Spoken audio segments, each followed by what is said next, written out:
The CBS Radio Mystery Theater presents...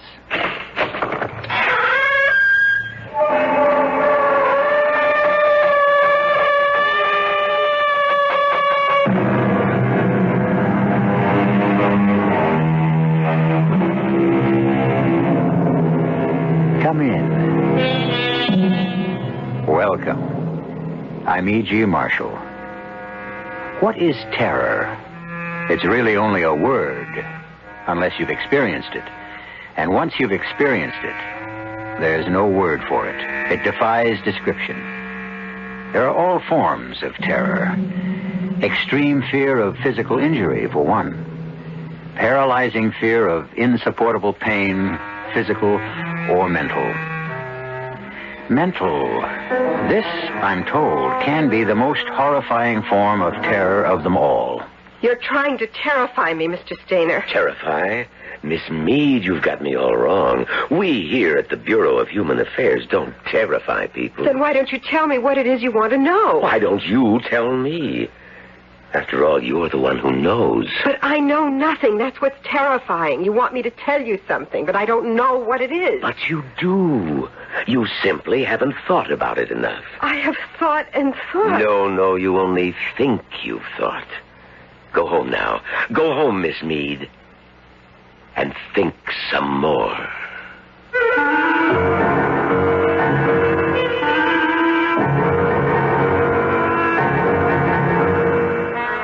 Our mystery drama, A Small Question of Terror, was written especially for the Mystery Theater by George Lothar and stars Terry Keane. It is sponsored in part by Buick Motor Division and Uncle Ben's Long Grain and Wild Rice. I'll be back shortly with Act One.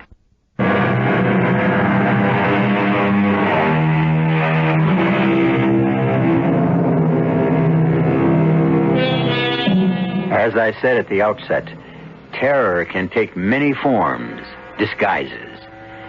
Consider the case of Alexis Meade, a young woman, intelligent, attractive, occupation, sales clerk, engaged to be married, lives with her widowed mother, Emily, whom she supports. The place?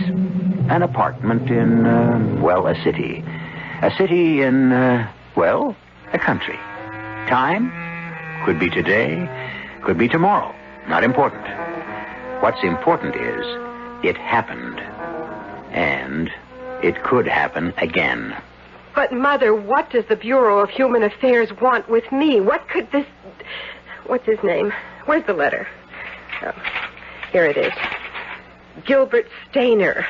What could he possibly want with me? Well, now, if you ask me, Alexis, it's probably nothing at all. Some little unimportant matter about, I don't know. Nothing to get upset about, dear. Mother, this is from the Bureau of Human Affairs, which is just a cover for the secret police. And this man Stainer is titled here under the signature. He's director of interrogation. In heaven's name, what could he want to interrogate me about? Well, I can't imagine. I really can't. Unless you did something you shouldn't have done. Did you, Alexis? Like, I don't know, complain to someone, maybe at the office, that we haven't enough to eat? That the protector, our glorious protector, has called for austerity measures? Mother, please, stop running on. Oh, I'm sorry, dear. I do talk too much. I know. Mother, you didn't complain about something. Anything? Did you? Me? Complain? Say anything that somebody might have reported. Oh, no, really, Alexis. Oh, I do talk too much. I do, I know. But, my dear, you know better than to ask me that. Well, you know better than to even think I'd be foolish enough to say anything critical of our protector or the government or anything. Mother. Sorry, dear. The letter gives no reason why this Mr. Sturmer wants to see you. Stainer. No. It just says I'm to appear at his office Monday at 3 p.m. Well, you'll find out then what it is he wants when you get there. That's 4 days from now, Mother. I've got to wait and worry for 4 solid days, to say nothing of nights. Worry? Oh, my dear, I certainly wouldn't worry. Mother, some people who have gone into the Human Affairs building, in fact, a good many people, have never been seen or heard of again. Oh, I've heard that. Well, you can believe it. Oh, I'll get it. Hello? Eric, honey. Oh, Eric. How are you, darling? Oh, I'm not sure. I just got home and found a letter waiting for me from the Bureau of Human Affairs. You too? What? You? Yes. I'm ordered to appear at 3 o'clock next Monday. I've been told to be there at 2. Who signed your letter? Somebody named Stainer. Gilbert Stainer. What do you suppose this is all about? I wish I knew. I wish I knew now instead of having to wait until Monday. Yeah, me too. It kind of worries me, Alexis. It scares me, Eric. It scares me half to death.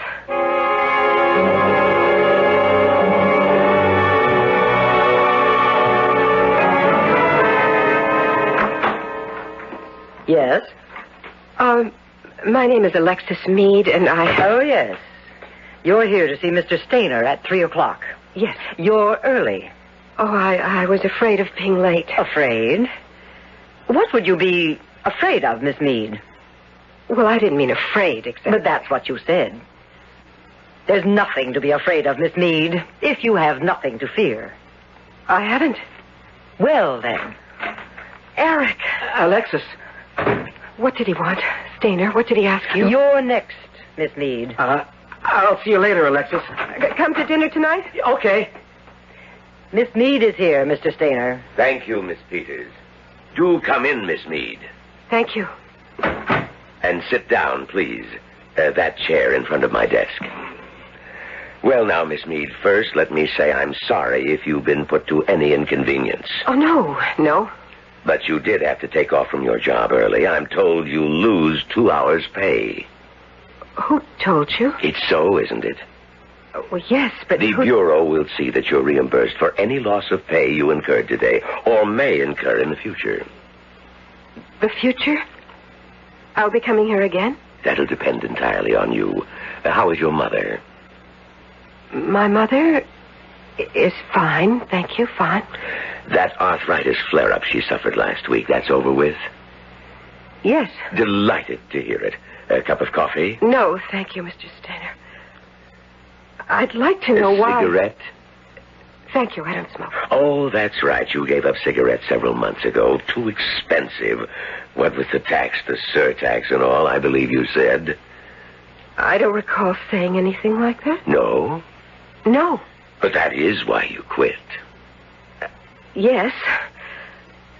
Mr. Stainer, you certainly didn't ask me here to discuss my reasons for giving up smoking. No, goodness me, no. Then why am I here? It could be that I just like to talk and look at pretty women. I beg your pardon. A joke, a little joke. Although you are extremely attractive, you know. Thank you. Well, now, I asked you to come here today because, Because? I thought there might be something you cared to tell me. Something I cared to tell you? Something you might care to tell me. Such as? I don't know. Well, if you don't know, I'm sure I don't. Mm-hmm. I mean, what could I know?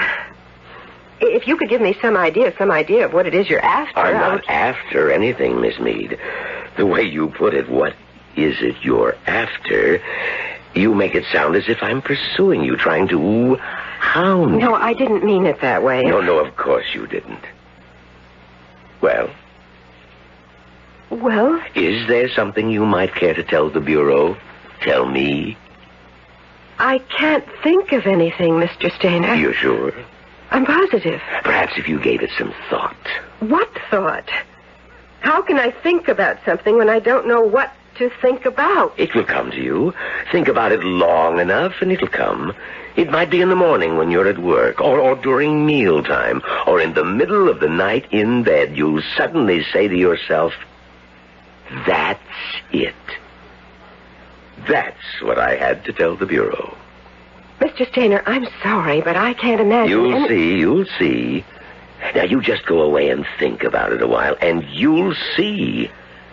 Let me escort you to the door. Mr. Stainer, please, I assure you, believe me, there is nothing I know of or can think of. Your hand, Mr. Stainer. Oh, sorry. Your coat. I was only admiring the cloth. I like the feel of cloth like this. So soft. So pleasurable to the touch. Soft as a woman's skin. Good day, Mr. Stainer. Good day, Miss Mead. Do some thinking now. See what you can come up with before our next meeting.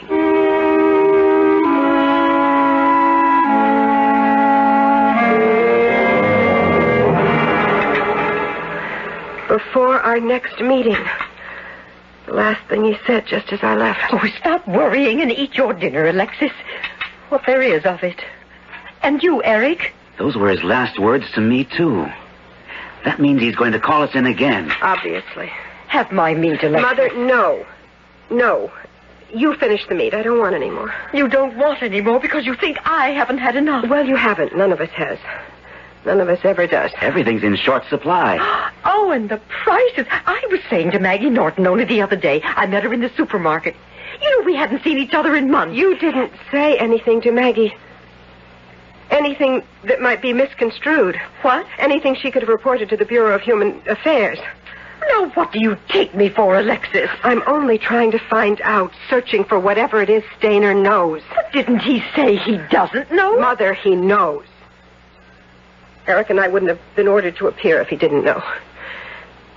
He's just playing cat and mouse. That's what he's doing. He's trying to get us to confess to something. Well, confess to what? I'm telling you, I'm so on edge even now, even after just one meeting with him. I'd tell him what he wants to know, if I knew what it is. Eric, are you sure you don't?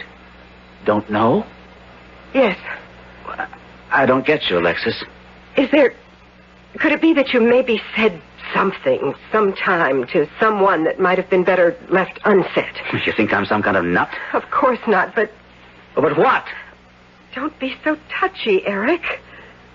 You could have said something. I could. Mother could. Not a word, not a word. I'm no fool, Alexis, not me. You just don't know who you can trust anymore. I guess there wouldn't be any more coffee, Mrs. Mead, would there? Maybe a few drops, Eric. Give me your cup. Well, something has been said, and if we're smart... Here you are, Eric. We'll find out what it was. Because one thing is sure. What happened with Mr. Gilbert Stainer today is only the beginning. Yeah. I think I know what you mean. You know what I mean. What do you mean? Nothing, Mother. Well, oh, Mother, please. Now, don't start crying. That's what you mean. Even maybe death.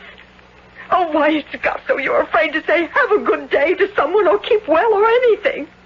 Well, I said to Maggie Norton, we hadn't seen each other in months, and we were talking about the scarcities and the high prices, and she said not to worry because the protector would take care of things eventually. And I said, I could have bit my tongue. I said, you know, joking. I said, someday he'll protect us to death. Eric, you dropped your cup.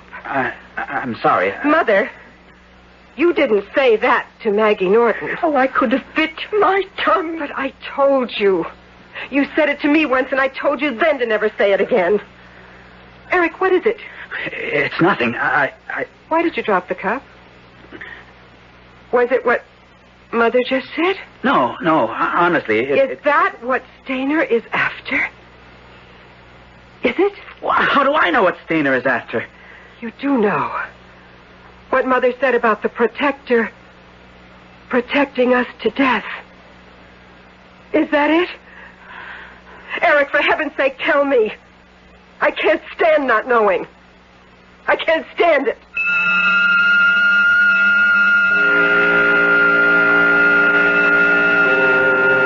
So, terror, like a stain, is already spreading through Alexis Mead. To know the truth will be bad, but not knowing is even worse. As Gilbert Stainer is well aware, a human being can face what he knows, but fear of the unknown is the most corrosive destroyer of the human spirit yet discovered. I'll return shortly with Act 2.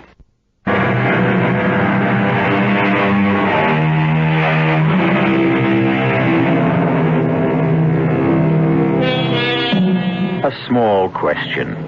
A simple, seemingly innocent question. Is there anything you'd care to tell me? A small, simple question? Yes, but one fraught with terror for those who are asked by Gilbert Stainer of the Bureau of Human Affairs. For Alexis Meade, of whom he has asked it. In the apartment she shares with her mother, Alexis faces her fiancé, Eric, and cries. Eric, you know. You do know. For heaven's sake, tell me. I can't stand not knowing. All right. I'll tell you. I didn't want to. I was afraid it would make things worse for you. Eric, tell me. This afternoon, Stainer asked me if I had ever heard anyone make that remark about the protector. Well, of course, I lied. I said no. You had heard it. Where? Who said it? Well, honey, you did. I? Don't you remember? We were sitting in the park, and you said, well, I don't remember the exact words, but something like, Mother said the funniest thing today. Could be a dangerous thing if she ever repeated it. And I warned her not to, but you just had to tell me, you said. And you told me. You don't remember? Yes. I'd forgotten about it. It didn't seem important then. There was no one around. No one could have overheard. Was there? I don't remember. You know, we had a little laugh over it, and then I guess we both forgot it. And he did ask you, Stainer. If I'd ever heard that remark made by someone. And like I said no. Well, is it such a terrible thing to say? I said it as a joke. You said it as a joke. Mother, the trouble is the world we live in is no joke. I meant nothing, you meant nothing when you said what you said about protecting us to death. That they can take a thing like that and build it, and build it. Alexis. I'm sorry. So that's what he's after. He wants me to say, perhaps you mean a remark my mother once made about the protector protecting us to death. Would they torture me then? Kill me? They'll never torture you, Mother, because they're never going to find out. Eric didn't tell Stainer where he'd heard it. And I'll certainly never tell him. Under torture? Not under the worst torture they can think of. Eric? Don't worry, Mrs. Meade. They'll get nothing out of me. I promise you that. Oh, thank you, Eric, thank you. I'll make a little more coffee. Not much, but we can have a little. Eric? Yes? Keep that promise. My mother, she's old and she's sick. And I love her. Keep your promise, Eric.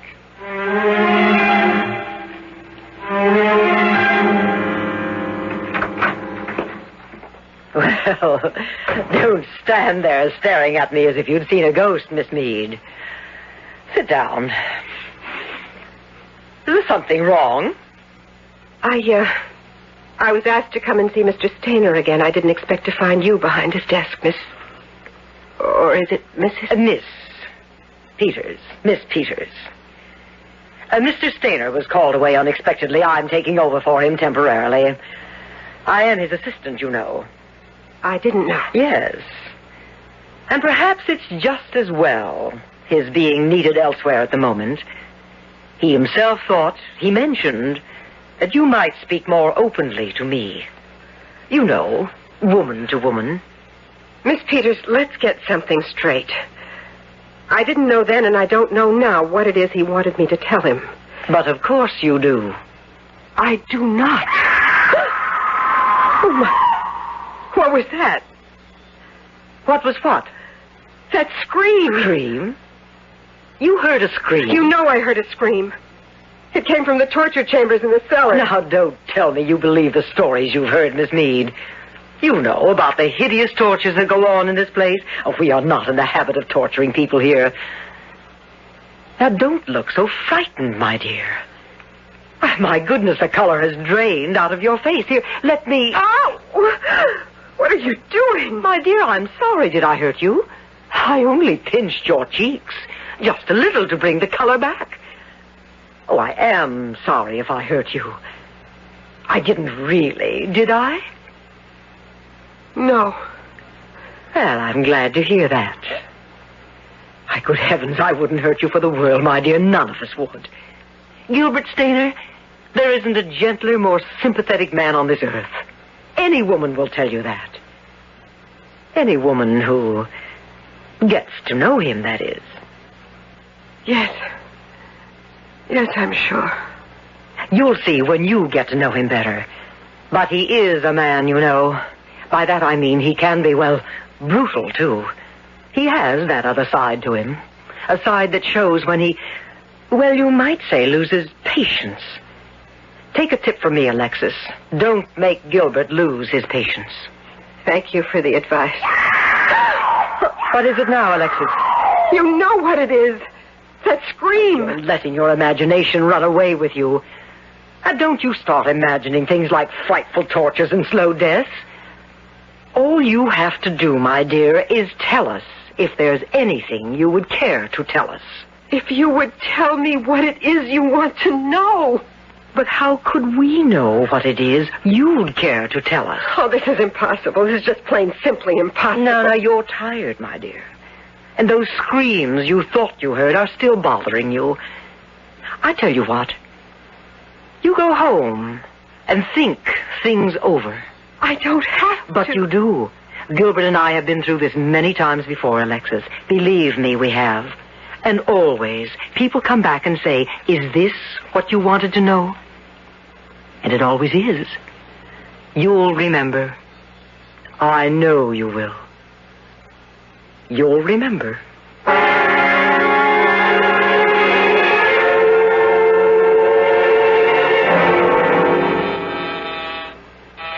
Eric? Eric, are you home? Eric! What took you so long? I was KFH. Asleep for 3 days and Where nights? the music I telephoned you again and again. You haven't come to see me? Eric! What's happened? Nothing. I've been very busy. Tied up. Is that why you're limping? Well, I hurt my back. You did? Or they did? They? You know who I mean. He had you tortured, didn't he? Stainer. What gave you that idea? The way you're limping and your jaw still swollen. Eric. They tortured me. Oh. Yes. Oh, my darling, my poor Don't, darling. Alexis, don't. What? Don't touch me. Don't even come near me. Oh, my God. Eric, darling, what? I told them. I couldn't help myself. The pain. Impossible not to tell. Not to scream it out as loud as I could. What? What did you tell them? You know. Tell me anyhow. I must be sure. I told them, yes, I'd heard someone make that remark. Our protector will protect us to death. And then I told them, Alexis, forgive me. Forgive me. I told them it was you. It's all right. It's going to be all right. The first thing we must do is keep our heads, not panic. But you don't understand. I'm in no danger. You are.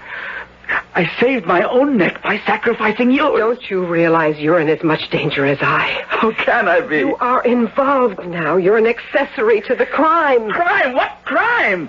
A harmless remark? Eric, don't you understand? It's what the Stainers of this world feed on, turning the innocent into the guilty. It's their business.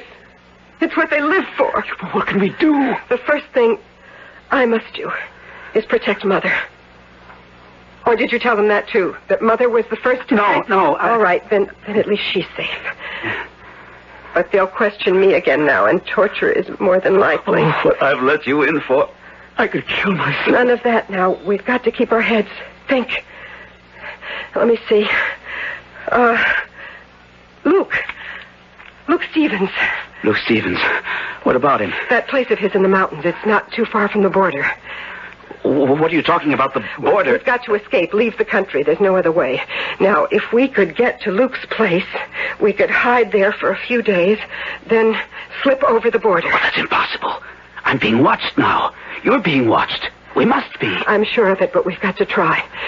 We can't be any worse off than we are now, so listen to me. Yes. I'm going to go home.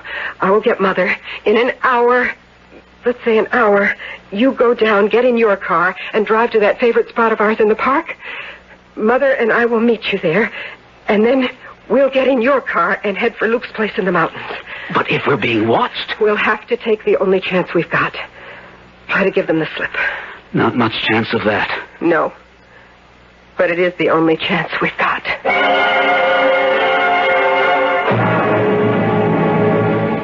I don't understand, Alexis.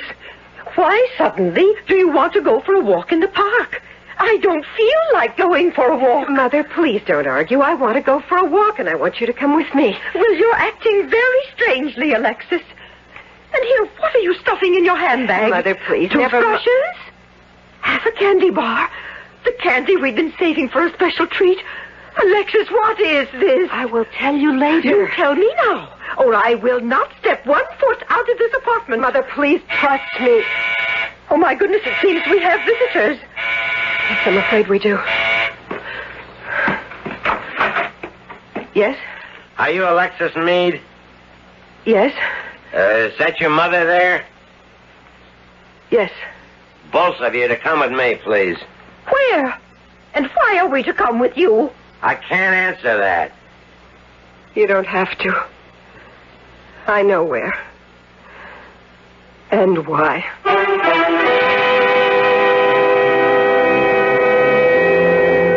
Alexis Meade fights the terror that tries to surge through her as she and her mother go with the agent from the secret police. To what? Torture? Death? We'll find out when I return shortly with Act 3.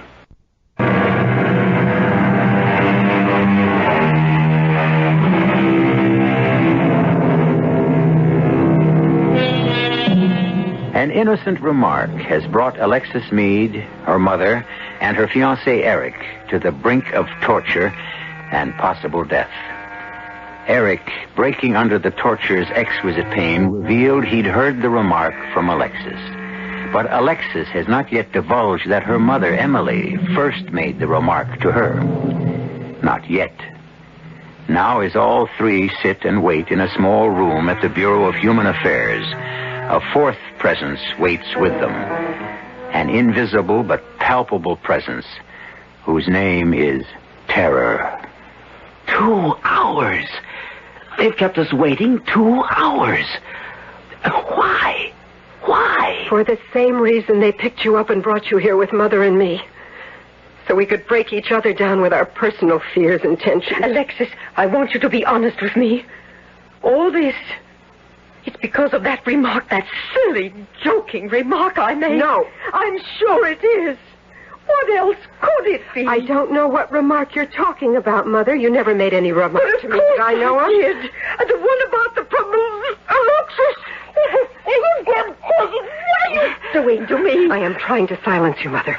But I might have known that's impossible. Room could be bugged. Bugs? Bugs? Hidden microphones, Mother. Now, please, please don't say another word. You, come with me. Me? Where are you taking her? Come along. But I... No. Wait a minute, please. My mother is old. She's old and she's sick. Wait, please, wait. Eric. Oh, God, what are they going to do to her? I don't like to think. I can't stand it. Not to know what they're going to do to her. They're doing this to break me down. They know what my mother means to me. They're using fear, my fear, of what they may do to her to break me. You can't be sure of that. You, this way. What for? Just come along, please. They're going to torture me again. I won't be able to stand it. Alexis! Come along now. Alexis! Alexis! Oh, my God. Oh, God. Yes. Yes, God. Oh, I go on my knees and I beg you to help me. I've never asked help of you in the past, but I need you now. Be with me, I beg you. If there's a way out, a way to escape, show it to me, not for my sake, but theirs, Mother's and Eric's. I'm not begging for myself, but for them, because I love them. Why, Miss Meade, what on earth are you doing on your knees? I'm praying, Miss Peters. Oh, come now. You don't really believe in God, do you? I don't know. Come along.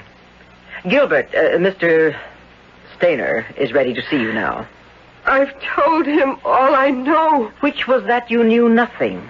A lie, of course, but never mind. He has something to tell you. What? Come along, my dear. Find out for yourself.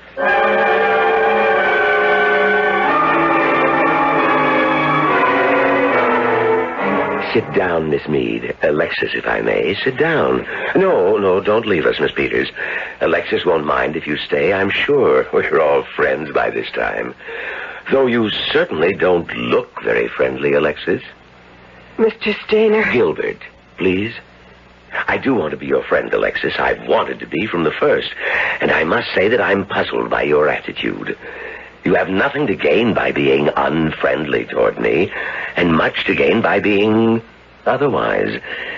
And Miss Peters will tell you that. It's true, Alexis. I know that once Alexis realizes I want to be her friend, she'll be amenable to my wishes. You will now, won't you, Alexis? That depends, Mr. Stainer. Gilbert? Mr. Stainer, that depends on your wishes. My only wish at the moment is for you to tell me the truth. About what? When I first asked you here, I made clear to you that I simply wanted you to tell me anything you thought the Bureau ought to know. And I made it clear to you that I knew of nothing, could think of nothing. But of course you know now that you were wrong. I know nothing of the sort. Very well, Alexis. Miss Meade, I'll be plain with you. I first ordered you to come and see me because I'd learned of a remark that had been made. A treasonous remark. When I asked you to tell me about it, you denied all knowledge of it. You never asked me about a treasonous remark. You asked me if there was anything I cared to tell you. Certainly a treasonous remark, a remark punishable by death, my dear, slow death, as you know, would be something you cared to tell. If I'd known about the remark, I didn't, and I don't. Curious. After all, you made it. I made it? Your fiancé, Eric, didn't tell you when you visited him late this afternoon? I can have him brought here to this office in minutes. He didn't tell you? He said something about my having said something about our protector. And what did you say about our protector? It was said jokingly. I meant nothing by it. Perhaps, but what did you say? I said, if things kept on, our protector would protect us to death. Well, at last, Peters, she has admitted it. Well, of course, we knew she would, Gilbert. You never fail. You always have a way with women. Thank you. So then, Miss Meade, you admit you said this to your fiancé? Yes. Knowing that treason is punishable by death? I told you it was said as a joke. A joke. Unfortunately, I fail to see the joke. If there is something funny in the thought that our protector will protect us to death, no, I simply don't see it. Perhaps you'd explain it, Miss Meade. If it has to be explained. Yes? Jokes can't be explained. I've admitted I said it. What more do you want? What more? If I'm guilty of treason, I'm guilty of treason. Then torture me, kill me. But let my mother and Eric go. Happily, if it's possible. If it's at all possible, after you tell me who first made the remark to you. Who? No one. There was someone. There was no one. We know there was someone. Who was it? If you know, why do you ask me? Oh, first we're unfriendly, now we're arrogant. I'm not being arrogant. You are what I say you are. Now let me tell you something, my independent, arrogant little wench. And you will be my wench before I'm through with you. Now, you can make it easy on yourself or hard. Which shall it be? The easy way is to admit to me here and now who made the remark to you. The hard way, I shall simply hand you over to Miss Peters. Well, the easy way, the hard way, which? The easy way. You're being wise. Now, who said to you, our protector will protect us to death? Well, who? You want me to tell you in front of Miss Peters? What? You don't, do you? Why shouldn't you? Oh, I guess I said the wrong thing. What wrong thing? What are you saying? Oh, Gilbert. Gilbert, darling, I can't tell you with her here. What the devil is she saying? What the devil is she saying, Gilbert? I don't know. I don't know. What, Miss Meade? I can't tell you that. Gilbert, please ask her to leave. Ask her to... Oh, I see. I see a little game. You're trying some little game. You're trying to suggest in front of Miss Peters, trying to suggest that somehow, in some way, there's something between us, between you and me. No. There's nothing between you and me. Nothing. One moment. If there is something... There's nothing. There is nothing. Now, don't look at me like that, Peters. There is nothing. Now, You answer me. In front of Peters, answer me. Who said it to you first? Who? All right, Gilbert. I see you trust Miss Peters, though I certainly wouldn't. Not if she was my assistant. I mean, not with all the suspicion, the mistrust, the doubt we all live with these days. Why, she could have your job 10 minutes after you were executed. She'd snap it up, too. You know that. For the last time, who told you? Well, if you insist. You did, of course. I? Gilbert, have you forgotten that night? Oh, that first night together, that gloriously rapturous night. What in the name of... Of course, I know you were, you weren't drunk, but you know, you talked a little too much, maybe. Said some things you'd not have said if... No, she's lying, Peters. I swear she's lying. If you say so, I suppose she is, but... But what? It's well known, Gilbert, Mr. Stainer, that you have a way with women. Not this woman.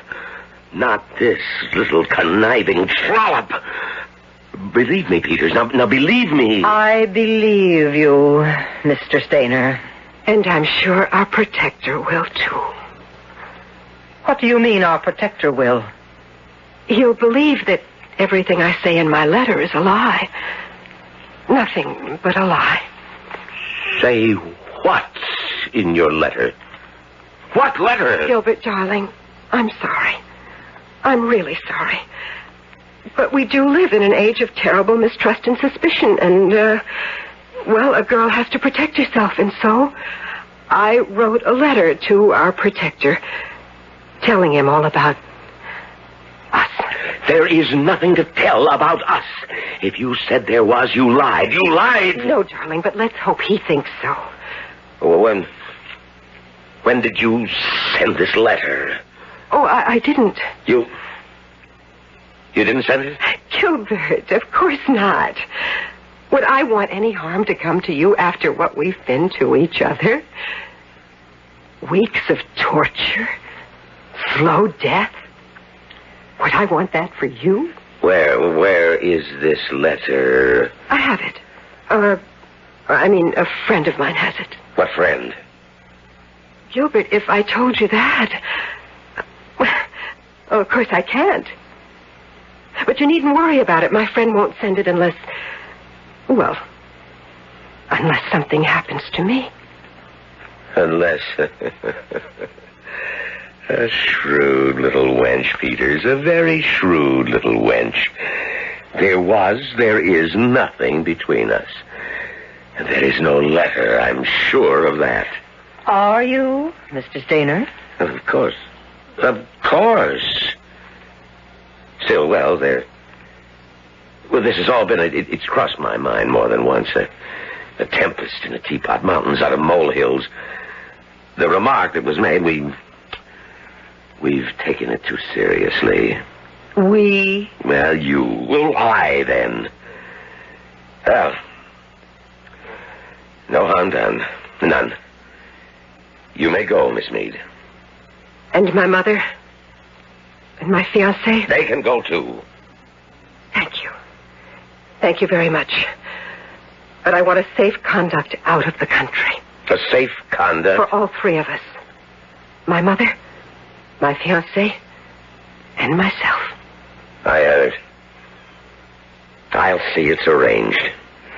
Good day. Goodbye. Goodbye.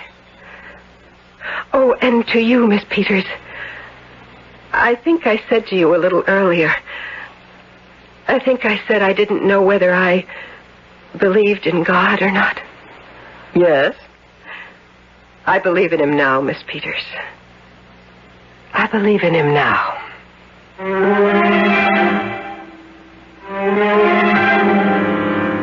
I don't recall Alexis writing a letter, do you?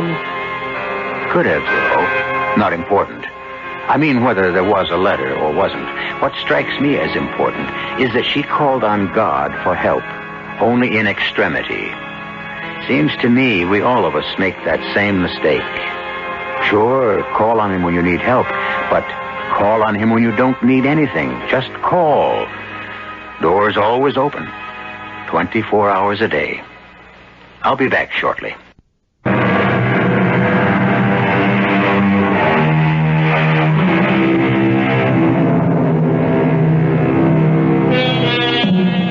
All is well. Alexis and Eric are married now, living contented lives in this country. Alexis' mother's well, too. Talking a blue streak as always. There's a difference, though. In this country, she can say what she wants to say, and does, without worrying about it. Our cast included Terry Keane, Gordon Gould, Joan Shea, and Leon Janney. The entire production was under the direction of Himan Brown. And now, a preview of our next tale. I stepped out just before sunset, choosing my footing carefully, watching the setting sun and thinking of Anne. And suddenly, yes, standing in front of me, beyond the battlements in midair, was the figure of Alfred Monckton, faintly luminous, as he stands behind you now. Was this before the news of the duel reached Wincott? 2 weeks? I didn't know the date of it then, as I do now. It was March 14th. The same day as I stood on the battlement. The very moment the bullet entered his side and killed him. Radio Mystery Theater was sponsored in part by Uncle Ben's Long Grain and Wild Rice and Buick Motor Division. This is E.G. Marshall inviting you to return to our Mystery Theater for another adventure in the macabre.